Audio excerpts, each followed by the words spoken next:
जी, तो अब homemade mayonnaise बनाएं और इसको एंजॉय करें आप अपनी अफ्तारी में मज़े मज़े से। चलिए चलते हैं रेसिपी की तरफ। बिस्मिल्लाहिर्रहमानिर्रहीम, अस्सलामुअलैकुम। हुज़ैफ़ा's किचन में सबका वेलकम है। मैं हूँ ज़ोहरा उमर। आज मैं लेके आई हूँ आप लोगों के लिए मायोनीज़ घर पे बनाने का तरीका, जो कि झटपट रेडी होगा। उसमें हम एक अंडा लेंगे।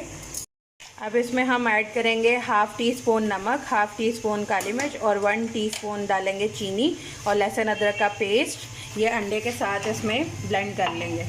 अब इसमें स्पाइस ऐड कर दिए हैं। अब अंडे को और इन स्पाइस को जो है वो ब्लेंड कर लेंगे। अब इसके अंदर हम ग्रेजुअली जो है वो कुकिंग ऑयल 1 कप जो है वो ऐड करेंगे। ऑयल डाल के इसको भी ब्लेंड कर लेंगे। 10 मिनट्स तक जो है वो हमने इसको ब्लेंड करना है। 1 टेबलस्पून सिरका ऐड कर देंगे। जी, तो हमारी होममेड जो है वो मायोनीज़ रेडी है। आप लोग ट्राई करके अपना फीडबैक लाजमी